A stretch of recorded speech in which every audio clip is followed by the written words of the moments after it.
para poder ya tomar este estudio. Acompáñame, por favor. Padre bueno, Padre santo, gracias por su amor, su misericordia, por estos momentos y instancias, Señor, que nos da de poder seguir aprendiendo un dato más, un concepto más, doctrina, Señor, y también historia. Le agradecemos porque estos espacios, Señor, no todos los lugares los hay. Y le agradecemos porque tal vez en este instante podemos prepararnos, Señor, para estar, Señor, mejor preparados en este caso, para defender su evangelio y estar preparados para toda buena obra. Ayúdenos, Señor, a entender. Ayúdenos, Señor, también a que nuestras mentes, Señor, puedan retener esta información. Gracias, Señor, le damos en el nombre de su Hijo amado Jesús. Amén.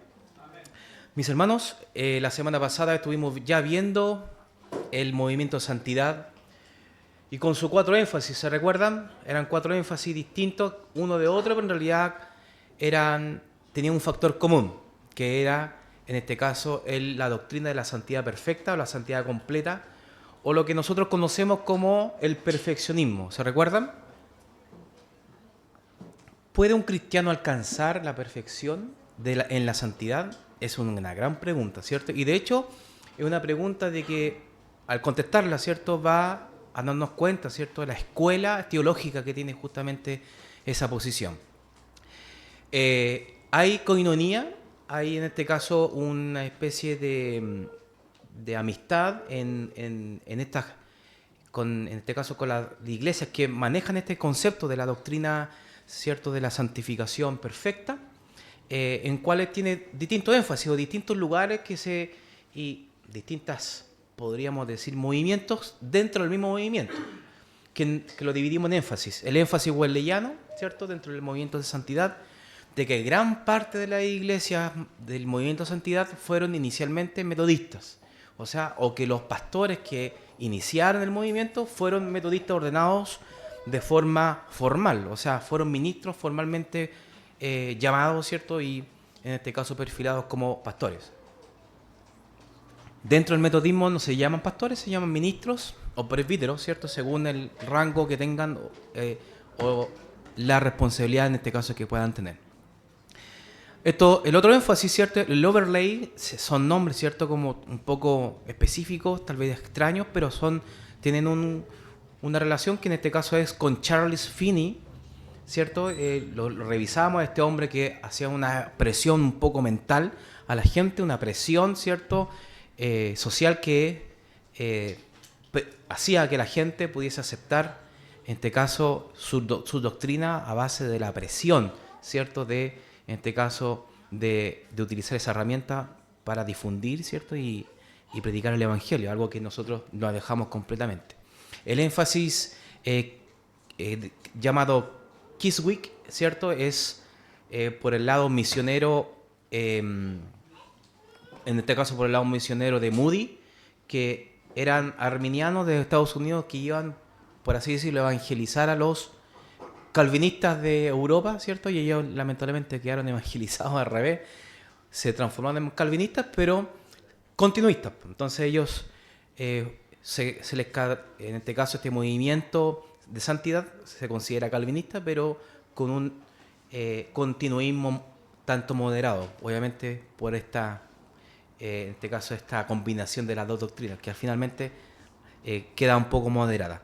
Y el énfasis, adivinen, el énfasis pentecostal de movimiento de santidad, que justamente recae en este hombre llamado Charles Parham, ¿cierto?, que podríamos darle el nombre como uno de los fundadores del movimiento pentecostal, y yo diría personalmente que sería el fundador, ¿cierto? Pero obviamente como hay muchos actores en este caso en los movimientos, siempre van a haber otros nombres que ayudaron a la contribución del movimiento, ¿cierto? Pero en realidad él sería el pionero. Ahora tenemos que dejar algo muy claro, hermanos, que ahora viene la clase justamente de hoy. Tenemos que ver el énfasis, ¿cierto?, en este movimiento que vamos en este caso a estudiar, que el movimiento pentecostal tiene un contexto y una época y que tenemos que guardar ciertos cuidados en los pasos que vamos en este caso, a pisar, como poco pisar un poco de bandeja de huevo, ¿cierto? Porque de verdad son temas delicados, son temas de igual controversiales, ¿cierto? Tenemos una posición o una opinión respecto al movimiento, pero los datos que les voy a dar el día de hoy son datos que en realidad sucedieron, ¿correcto? No con el afán de menoscabar el movimiento, sino que más que nada mostrarles la realidad que efectivamente, como dice el dicho, el dato mata el relato, ¿cierto? Pero es importante también ver algunos aspectos. El contexto en este caso de la época, esto se inició en el siglo XX. Estamos situados ya en el siglo XX, inicio del siglo XX, ¿cierto? Donde ya puntualmente cuando hay cambio de siglo, prácticamente el mundo cambia. Es como, y esto lo hemos visto desde el inicio, ¿cierto? Desde posteriormente de las épocas primitivas, donde cada siglo cambia el ritmo totalmente del mundo. El racismo, hermano, el racismo y los quiebres culturales son característicos de la época. Estamos hablando, hermanos, de no más de, ¿cuánto? 124 años, ¿cierto? Está a la vuelta de la esquina. El mundo era muy, pero muy racista, ¿cierto? Racistas en el ámbito étnico, ¿cierto? En el ámbito del color de piel. Era muy profundamente un quiebre cultural el tema justamente de la esclavitud y del racismo respecto al color de piel.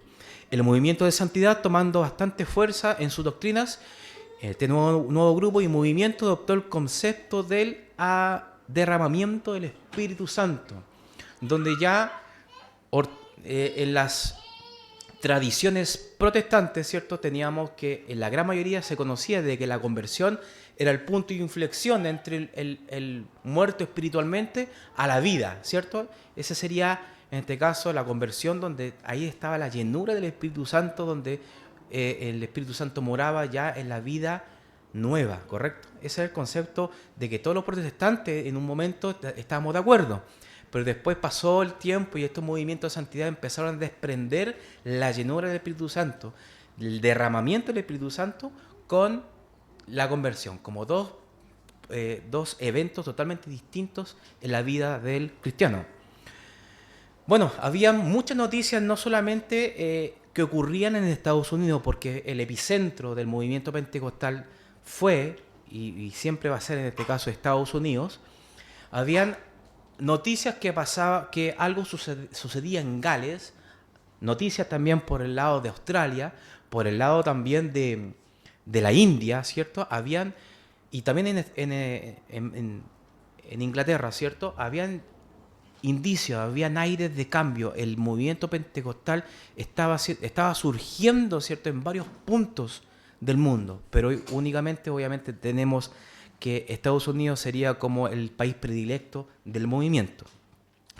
Y es así que el contexto que vio nacer el movimiento, en este caso pentecostal, que para ellos no es un movimiento, para ellos no se consideran como un movimiento histórico, ¿cierto? Lo ven como más un movimiento del espíritu, más que histórico, ¿cierto? Pero en estricto rigor podríamos decir que es parte de la historia del cristianismo, ¿cierto? Y es una iglesia que es protestante. Bueno, como dice acá, para otros dudan si efectivamente es un movimiento como tal, ¿cierto? Tenemos ciertos cuidados, ¿cierto? En dar el nombre como tal, como avivamiento. Históricamente, se le da el nombre de avivamiento porque fue un impacto histórico y social que cambió incluso el rumbo, ¿cierto? de ciertos países y la sociedad misma. Por lo tanto, se le da la atribución de avivamiento. Ahora, que nosotros teológicamente le podemos dar el nombre, afirmar que un movimiento fue un avivamiento, ya es otro tema. Pero de que por lo menos podemos llegar al acuerdo de que fue un movimiento. De que a grandes rasgos y que fue importante, ¿correcto? El movimiento pentecostal. Justamente en la foto que están en el fondo, ¿cierto? Una fotografía de que ya las imágenes, las fotografías estaban más amarillentas, ¿correcto? Ya no tan en blanco y negro como un contraste de la época del siglo pasado, ¿cierto? Sino que ya estaban un poco más amarillas, que para darle un toque más de color a las fotografías. Y en el medio tenemos a Seymour, ¿correcto? Pero sería ese una fotografía oficial del movimiento de la calle Azusa. Pero bueno, antes de eso, hermano, y introducirnos en esto, tenemos que hablar de un movimiento que justamente surgió en el siglo pasado, que fue aplastado o menoscabado, y que justamente en estas fechas volvió a aparecer, que es el movimiento del Ku Klux Klan. Tenemos que ser bien críticos en esto, hermano. Bueno, primeramente fue inicialmente fundado en 1685 por 6 veteranos de guerra, ¿cierto? Ellos eran devotos cristianos. Estamos hablando, hermanos, de bautistas, metodistas, en general. O sea, fueron inicialmente protestantes, ¿correcto? Y se reunieron en, no sé cómo se dice acá, dice Pulaski, que es Tennessee, ¿correcto? Cuando se juntaron y buscaron aquel nombre, que fue tan raro, que venía del griego kiklos, que significa círculo, simplemente, ¿cierto? Es un clan, un círculo, no sé si decirle logia, pero en realidad es una organización interna, ¿cierto? Para ciertos fines, que inicialmente eran para entretenimiento, pero sin motivaciones políticas. Pero ¿qué sucedía? La sociedad en ese entonces, y eso es prácticamente lo que aflora en el corazón del ser humano, es que ya venía poco tiempo de que los de color, ¿cierto? La raza de color estaba teniendo libertad en la sociedad. Habían sectores donde se le decían los barrios negros, ¿cierto? Vamos a que decirlo así, aunque suene un poco como chocante, pero es así. Habían ciertos barrios, y esos barrios predominaba en este caso la raza blanca o la raza de color.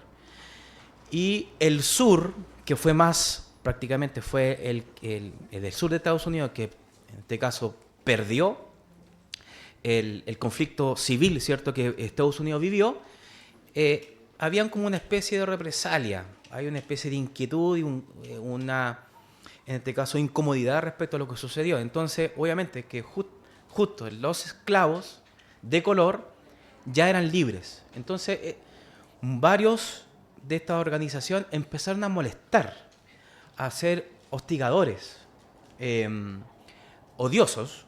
En realidad, empezaron a hacer como odiosidades justamente a la gente de color. Y como estaban recién degustando las libertades, ¿cierto?, de como ciudadanos, ¿cierto?, libres, ahí empezó la organización a molestarlos tan fuertemente que después ya estas bromas, ¿cierto?, que podríamos decirlo entre comillas, estas bromas, empezaron a tornarse ya viciosas y empezó a tener ya violencia, y ahí es cuando se mostró más que nada esa odiosidad nacionalista, ¿cierto? Nacionalista, pero no como un patriotismo que tal vez todos podemos tener, sino que un nacionalismo odioso frente a la libertad, ¿cierto?, de la gente, en este caso de color. ¿Qué sucedió? En 1871, horrorizado por las historias que llegaron del sur, el Congreso aprobó una ley, hermano, que justamente se llamó así, la ley del Ku Klux Klan, que permitía al presidente suspender algunas garantías constitucionales y enviar tropas y combatirlos directamente. O sea, fueron acribillados la primera generación de Ku Klux Klan. ¿Se dan cuenta? Entonces fue un tema bien delicado, bien tremendo, ¿cierto? Y como se ve en la fotografía, ellos se vestían, hacían esta especie de cultos internos donde se manifestaban con su atuendo de color blanco, y ellos notaban su presencia cuando encendían una cruz en un alto, ¿cierto?, donde generalmente los lugares allá de Tennessee son como con colinas, ¿cierto?, con montes y cerros, ¿cierto? Entonces ellos podían, y veía la gente, veía una cruz incendiarse, que era impactante en esa época, hermano. Entonces, obviamente, de que ellos, y eso aterrorizaba a la gente, sobre todo de color, que no podía estar tranquilo porque había un grupo racista que los perseguía. Entonces, efectivamente, hermano, era un grupo de gente, ¿cierto?, que lamentablemente ocupó en este caso, el nombre de protestantes, ¿cierto?, que hacían estas horrorosidades. Pero bueno, desaparecieron. Pero nuevas direcciones se tornaron en el movimiento, justamente con Joseph Simmons, ¿cierto?, dando nuevos giros a la posición Ku Klux Klan, que Ku Klux Klan podemos decirle con estas 3K, triple K, ¿cierto? Eso es la abreviatura del Ku Klux Klan. Ahora, ¿qué pasó? Que en esta segunda ola, ya a mediados de 1915, hermano, ya la cosa pasó a otros niveles. Ya estaban atacando judíos, a católicos, en general, ¿cierto?, a los inmigrantes que habían llegado hace mucho tiempo atrás.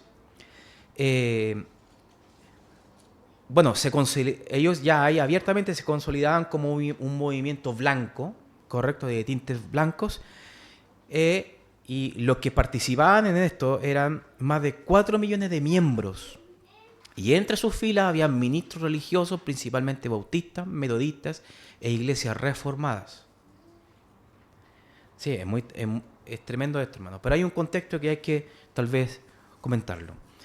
Combinando la celebración de reuniones religiosas, picnic, fiestas de tradiciones, actividades de intimidación. Era muy común lo que ellos hacían en ese entonces, era terrible, hermanos. Ataques racistas, agresiones a médicos que practicaban abortos. Ellos en el fondo tenían una posición conservadora a esto. Ellos mantenían, ¿cierto?, la idiosincrasia estadounidense como autodeterminándose como defensores de la cultura, ¿cierto?, gringa, ¿cierto?, para darle un nombre, pero con métodos totalmente poco ortodoxos y totalmente violentos. ¿Se dan cuenta? Que estaban obviamente fuera de los cánones que nosotros podemos ver en la Biblia, bíblico, ¿cierto? El Ku Klux Klan se presentaba a sí mismo no solo como un grupo de supremacistas blancos, sino como un grupo conservador, devotamente protestante y guardián de la moral, el orden público. Esto lo convertía en algo verdaderamente atrayente para muchos, en este caso muchos grupos de la iglesia evangélica estadounidense. En la década de 1950, cuando los veteranos afroamericanos de la Segunda Guerra Mundial empezaron a exigir el fin de las leyes de segregación, el Ku Klux Klan renació nuevamente. Cada vez cuando hay un tema que tiene relación, en este caso, con los afroamericanos, ¿cierto?, en este caso alguna ley que era sacada, ¿cierto?, de línea para poder, en este caso en beneficio de la población afroamericana, ellos aparecían con este estandarte, ¿cierto?, de la supremacía blanca. Entonces, aquí es tremendo. Ahora, ¿por qué le estoy hablando de esto, hermano? Porque en la época era muy común, sobre todo al inicio, ¿cierto?, del Ku Klux Klan, era muy común adherirse a algo. ¿Por qué se lo digo? O sea, adherirse al movimiento. ¿Por qué se lo digo?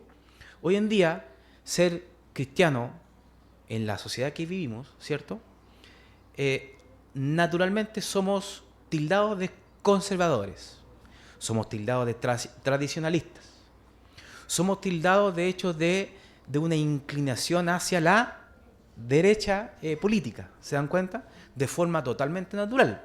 Obviamente tiene que ver en este caso el contexto que está ocurriendo en general. Entonces estamos nosotros posicionados en una tradición conservadora política, ¿se dan cuenta? Entonces sabemos que no estamos a favor del aborto, no estamos a favor de muchas cosas respecto al matrimonio, ¿cierto?, a la ideología del género, a todo ese tipo de cosas, ¿cierto? Nosotros guardamos totalmente a la distancia porque tenemos nuestros preceptos y escrituralmente nos sujetamos a lo que la palabra de Dios dice, ¿cierto?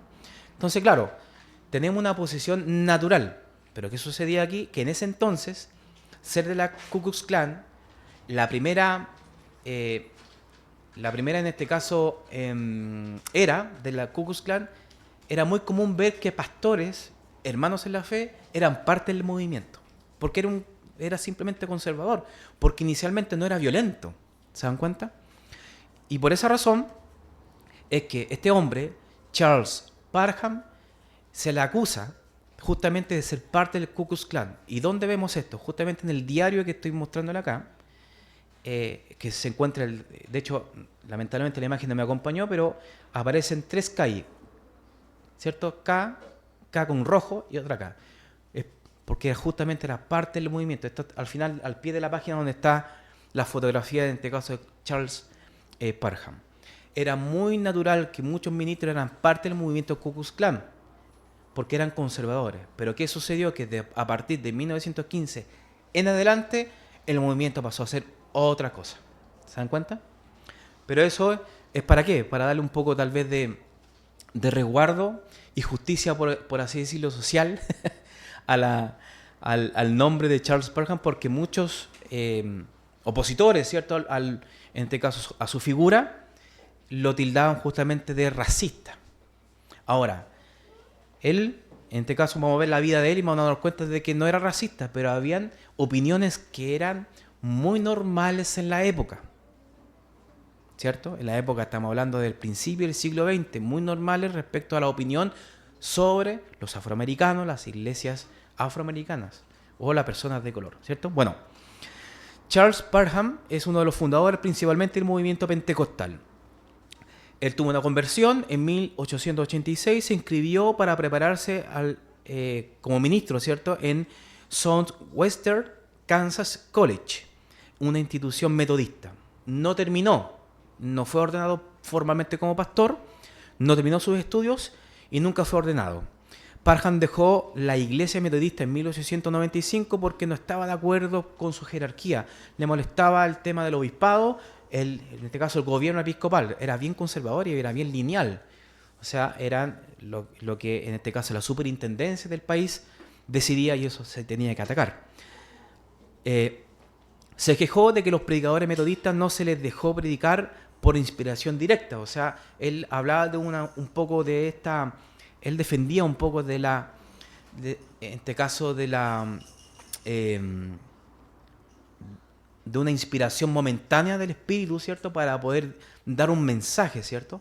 Aquí empezamos ya con las prácticas que podemos ya notar dentro de las iglesias justamente pentecostales, donde había una especie de simplemente, se me va la palabra, pastor, cuando los músicos tocan, hacen una improvisación. Ahí está, ahí se me vino a la mente. Improvisación, ¿cierto? Él no le gustaba que ese marco de orden dentro de la iglesia justamente metodista. Tuvo una complicación médica en el cual dio atribución a Dios, ¿cierto? En el recuperarse, él se negó a tomar cualquier remedio. Muy normal justamente en la época y el movimiento de santidad. De hecho, ellos no tomaban remedio y decían de que el Señor le iba a sanar. Por misericordia del Señor, obviamente, sucedía. Pero ellos atribuían de que era la forma, ¿cierto? En este caso de cómo relacionarse justamente con las atenciones médicas. Bueno, y se negó y esto fue, y él lo que sucedió, inició una cruzada de sanaciones. Aquí empieza justamente este tema de los milagros, ¿cierto? Donde si a él le sucedió, puede también ocurrir a cualquier persona. Su anhelo, él anhelaba, ¿cierto?, la restauración del cristianismo en el Nuevo Testamento y lo llevó en este caso, a un ministerio independiente. Creía en el mover del Espíritu Santo, manifestándose en hablar en lenguas. Aquí empezamos, hermanos, con la práctica en movimiento de santidad, el énfasis pentecostal con la glosolalia, podríamos darle ese nombre. Cuando se habla en lengua, ¿cierto?, pero que en realidad no es ningún idioma, sino que simplemente palabras que se le vienen a la mente a la persona, en un estado que justamente el pastor hoy día hablaba respecto al trance, que mucha gente va y practica y dice, y eso significa hablar en lengua, ¿cierto? O lenguas angelicales. Tanto Parham como otros del movimiento de santidad sostenía que la conversión era totalmente separada del bautismo del Espíritu Santo, ¿cierto? Dos hechos totalmente diferentes. La conversión no te garantizaba, según lo que es Parham, ¿cierto?, y el movimiento pentecostal afirmaba en ese entonces de que la conversión no te garantizaba la salvación. Lo que te garantizaba era justamente el bautismo del Espíritu Santo y ese con el sello de hablar en lenguas, y eso te da garantía efectiva de que eres salvo. Y eso es algo que de hecho todo pentecostal clásico, ¿cierto?, lo va a afirmar y efectivamente va a defender. Hay algunas, tal vez, discrepancias dentro del movimiento pentecostal de que algunos lo toman como esto, prácticamente como un dogma, ¿cierto? De que es así. Otros le bajan un poco de perfil dependiendo de la situación, ¿cierto? Porque muchos de ellos se han dado cuenta que en el tiempo, que a pesar de hablar en lengua y a pesar de profetizar y hacer manifestaciones, tienen una vida totalmente carnal. Entonces, ahí como que chocan un poco con la posición doctrinal y en realidad tienen algunos ministerios tienen una posición respecto a eso, pero en el general, sobre todo desde entonces hasta tal vez años atrás, era un dogma esto, o sea, prácticamente era una doctrina que el pentecostal lo afirma. A medida que su movimiento de restauración crecía, ¿cierto? Fe apostólica crecía en el medio oeste de los Estados Unidos, abrió una escuela bíblica de Houston, Texas, en 1905. En esa fecha estamos para que usted pueda más o menos ubicarse dentro de los años, ¿cierto? Creía en el anglo-israelismo. Y eso es algo bien peculiar, hermano. Él creía que los anglosajones, o sea, estamos hablando de los ingleses, ¿cierto? De la Gran Bretaña, eran ellos herederos directos de Israel, porque en ellos recaía la heredad, ¿cierto? Sanguínea de las 10 tribus de Israel perdidas. Eso creía él. Entonces él veía justamente que los ingleses tenían una posición más alta respecto a la elección, respecto como al pueblo escogido de Dios. Entonces tenía esa posición bien llamativa de que no solamente lo tenía él, sino que varios partes del movimiento. Tenía opiniones controversiales sobre las razas, ¿cierto? Él veía el concepto de raza. Hoy en día entendemos, ¿cierto?, de que somos totalmente iguales para el Señor, ¿cierto? Somos totalmente, que sea de una etnia o de una cultura o de una generación de indígenas o en este caso afroamericana, el pueblo de Dios sigue siendo uno, ¿se dan cuenta? Pero él veía en este caso una categoría inferior respecto a la gente justamente de color. Creía que Dios tardó 2 días en crear a los humanos. Y miren lo que él afirmaba. Los humanos no blancos, según Parham, fueron creados en el 6º día, mientras que los pueblos de raza blanca en el 8º. Él tenía esa posición, no sé dónde lo sacó, pero efectivamente él creía, o había una idiosincrasia respecto de creencias que él finalmente lo publicaba, pero era algo que se venía hablando desde el movimiento de santidad. Esto venía justamente heredándose de eso. Parham, como muchos otros ministros de la época, veían puntos de coincidencia entre los intereses del movimiento evangélico y el Ku Klux Klan, ¿cierto? Era muy común, como le había dicho, que eran justamente coincidía en este caso, movimiento conservador, el tradicionalismo, ¿cierto? Y obviamente de que eso atraía también inicialmente a los primeros movimientos del Ku Klux Klan a evangélicos. Parham creía en el aniquilacionismo, que es que los malvados no son eternamente atormentados en el infierno, que simplemente son borrados por así del mapa. Él creía en ese concepto. Parham afirmó que los cristianos bautizados por el Espíritu con la evidencia de hablar en otras lenguas serían los únicos en ser llevados en el rapto. Aquí, obviamente, de aquí estamos confirmando bastantes doctrinas, ¿se dan cuenta? Si bien podemos en este caso, tener acuerdos respecto a la ortodoxia como tal, pero hay otras cosas que en este caso nos distancian, como por ejemplo el rapto, y ellos ya son dispensacionalistas por naturaleza, ¿cierto? El movimiento de santidad abrazó el dispensacionalismo como parte de sus doctrinas fundamentales, ¿cierto? Y el movimiento pentecostal lo heredó justamente del movimiento de santidad, ¿cierto? Y ellos, aquí también vemos la dispensación, ¿cierto? El dispensacionalismo abraza el rapto como como 2 eventos dentro de la venida de Cristo, el rapto y finalmente la segunda venida de Cristo, que eso nosotros no lo vemos en la Escritura. Pero bueno, también es algo un poco incómodo también en su vida. De hecho, eso le llevó bien un golpe en su vida pública, ¿cierto? Que fue acusado por homosexualidad. Ser homosexual en ese entonces, hermano, era prácticamente un delito, ¿cierto? Un delito público en este caso, por inmoralidad pública. ¿Se dan cuenta? Entonces, fue acusado, pero esto, leyendo un poco más, me doy cuenta de que fue como malintencionado por un grupo católico, ¿cierto? Porque eso es algo también característico del movimiento pentecostal, de que era fervientes defensores de la fe y opositores al catolicismo abiertamente. O sea, eran peleas que se hacían contra los católicos, no de forma intelectual, sino que ellos eran conflictos, ¿cierto? Y bueno, estos conflictos que se daban entre ellos, justamente Charles Parham fue víctima, ¿cierto? Porque esto se dice, ¿cierto? Dentro de obviamente de la gente que lo defiende, de que fue una conspiración que hizo personas, ¿cierto? Del catolicismo y que divulgaron esta noticia y divulgaron en este caso esta falsa noticia. Creería yo que efectivamente yo creería que sería la correcta posición, porque en realidad no hay, de hecho el juez era tal es como cometer un delito, hermano. O sea, ser homosexual en esta fecha era un delito. Entonces el juez tenía que determinar si era verdad o no, y no habían pruebas. Entonces en este caso la demanda fue desestimada y quedó en nada. Pero obviamente como Charles fue una figura pública, le costó bien caro, y obviamente de que le quitaron en este caso púlpito, le quitaban, ya no lo invitaban como antes. Entonces eso también perjudicó en este caso su figura pública con la acusación, que finalmente generó trastornos.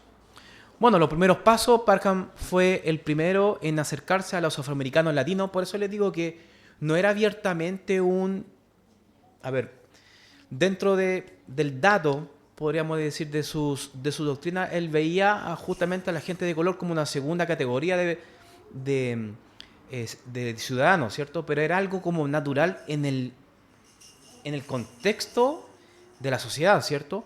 Pero él aún así tenía acercamientos con iglesias afroamericanas, y él predicaba en iglesias afroamericanas y latinas, y sobre todo de tinte mexicana.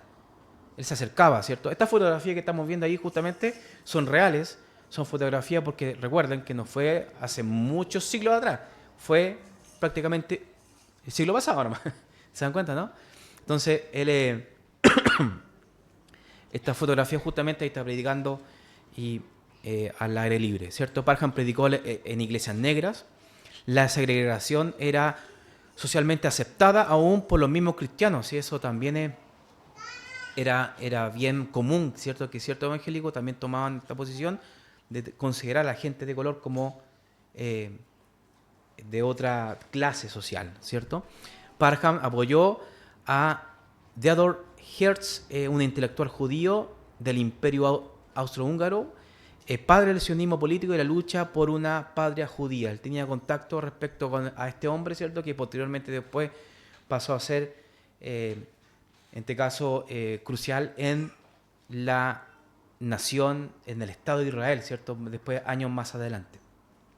Bueno, ahí está la figura justamente de Charles Parham. Y tuvo un contacto con Seymour, ¿cierto? A medida que su movimiento de restauración, fe apostólica, crecía en el Medio Oeste, abrió una escuela bíblica y allí justamente influyó a William Seymour, ¿cierto? Que él fue el futuro líder importante del avivamiento en 1906 en la calle justamente de Azusa en Los Ángeles. Y es que el que más se recuerda, William Seymour, justamente el varón que estamos viendo en pantalla. De color, ¿cierto? William Joseph Seymour nació en el seno de una familia de esclavos emancipados, ¿cierto? En Luisiana. Su padre fue un soldado veterano del ejército de la Unión del Sur, ¿cierto? Era muy común justamente de que los adultos participaban, ¿cierto? Años atrás en el ejército, ¿cierto? Y era también común que cultivaban sus propios campos, ¿cierto? Como muchos de la época, había bastante hambre, mucha pobreza, ¿cierto? Y prácticamente los de color tenían solamente la posibilidad de cultivar la tierra en ese tiempo. Su infancia estuvo marcada por la dualidad de la influencia de la fe, su bautismo en la Iglesia Católica con la asunción de Franklin, ¿cierto? Y la probable asistencia de una familia de la Iglesia Bautista en New Providence reflejaba el entrelazado de tradiciones que formaron su tejido espiritual.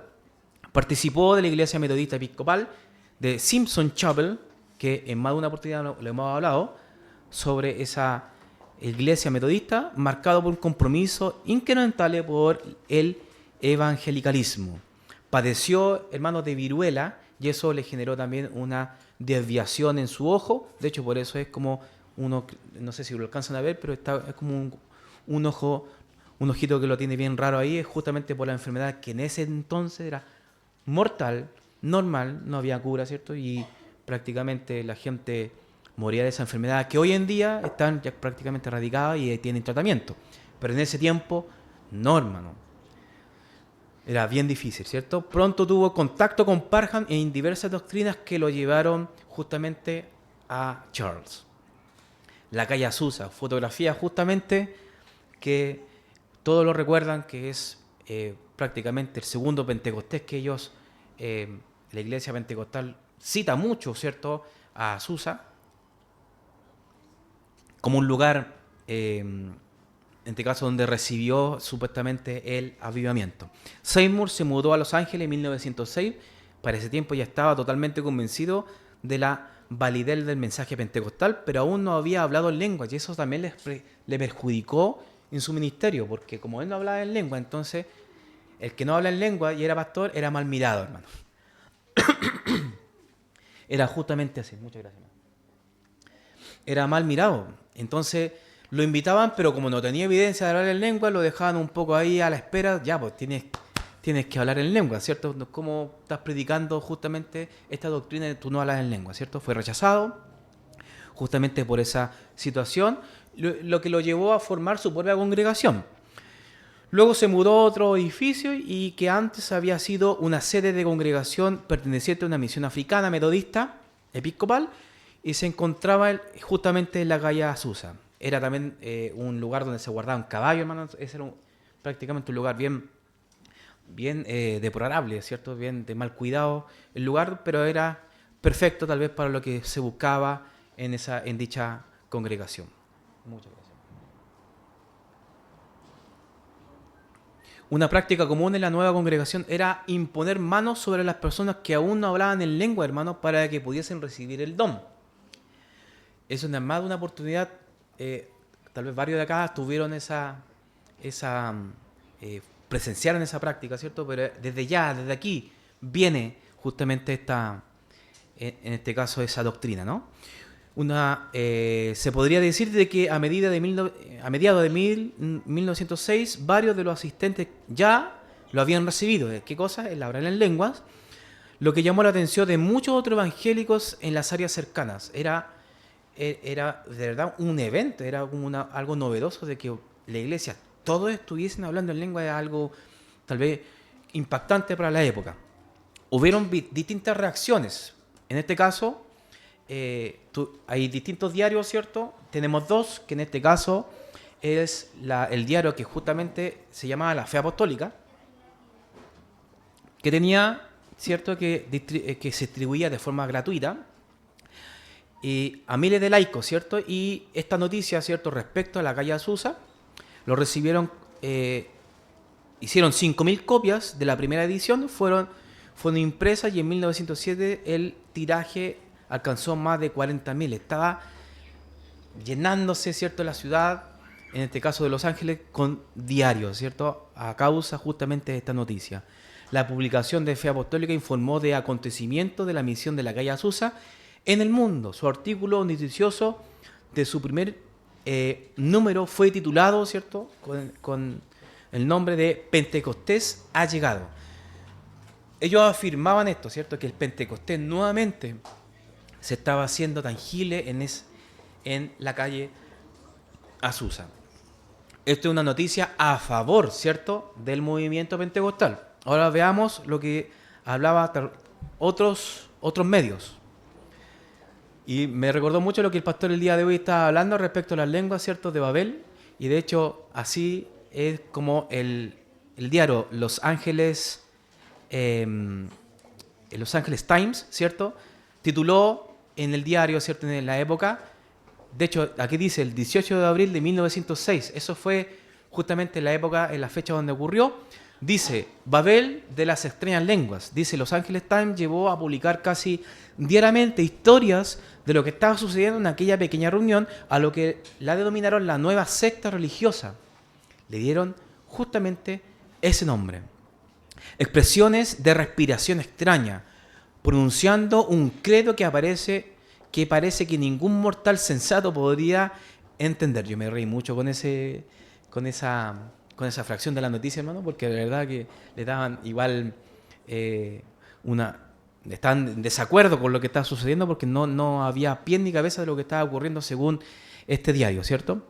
Dice, rodillos santos, saltadores santos, lengua enredada, espiritistas santos.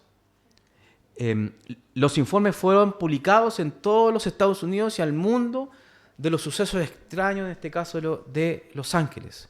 Cristianos de muchas tradiciones fueron críticos, diciendo que el movimiento era hiperemocional, escritura mal usada, pérdida de enfoque en Cristo por sobreenfatizar el Espíritu Santo. Generalmente eran, en este caso, más opiniones en este caso, de protestantes más tradicionalistas, ¿cierto? Y lo que comúnmente se veía hasta el momento en las iglesias. Pero pasó a otros precedentes. ¿Qué ocurrió?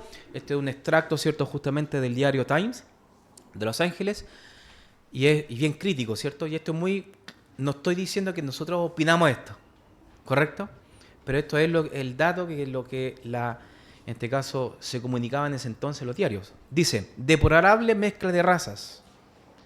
Ellos lloran y hacen ruidos aullando todo el día y toda la noche. Todo el día y toda la noche. Aquí ya se empezó a gestar las vigilias, ¿correcto? Desde aquí empiezan estas fechas del movimiento de santidad, el movimiento pentecostal, ya con las vigilias, buscando la llenura, buscando el bautismo del Espíritu Santo en manifestación de lenguas. Corren, saltan y gritan por todas partes, gritan al tope de su voz, giran en círculos, caen sacudiéndose en el piso cubierto de aserrín, pateado y rodando a todos lados. Algunos de ellos se desmayan y no se mueven por horas como si estuvieran muertos. Estas personas parecen estar locas, mentalmente trastornadas bajo un hechizo. Afirman ser llenas del espíritu. Tienen un tuerto, o sea, ella está hablando de Seymour, tienen un tuerto, analfabeto, negro como su predicador, quien se queda arrodillado la mayor parte del tiempo en su cabeza, escondida entre cajas de leche de madera. De hecho, hay una fotografía donde William Seymour, se puso una caja, ¿cierto?, para buscar, en este caso, revelación de parte del Espíritu Santo, según él, ¿cierto? Eso no lo estamos inventando, hermano, eso lo estamos leyendo justamente de la noticia, ¿no? Él no habla mucho, pero a veces puede oírse gritando, arrepentidos. Y él supone que se está ejecutando la cosa. Reiteradamente cantan la misma canción, el Consolador ha llegado. Es parte de los testimonios, ¿cierto? Tal vez fuera del movimiento, pero de lo que justamente está ocurriendo. Pero hermano, no solamente ocurrió esto, bajo el punto de vista desde afuera, crítica al movimiento, ¿cierto?, sino que también de dentro. ¿Y por qué les digo esto? Porque justamente Charles Parham pasó de un héroe ahora a un villano. Y eso es un personaje controversial en el mundo pentecostal. Para los más, tal vez, un poco más cuidadosos del orden, lo entienden. Para otros que no se acercan mucho al orden en ese sentido, lo toman como un villano, ¿cierto? Pero hay totalmente variedad de opiniones respecto a la figura de Parham. ¿Por qué? El problema comienza cuando Charles Parham llega a Azusa después de varias invitaciones de Seymour. No quería ir Perhan inmediatamente. Hay documentos que él se negaba a ir, generalmente siempre estaba afuera, pero él no quería asistir a Susa. Bueno, no quería asistir libremente, ¿cierto? Hasta que tuvo que llegar.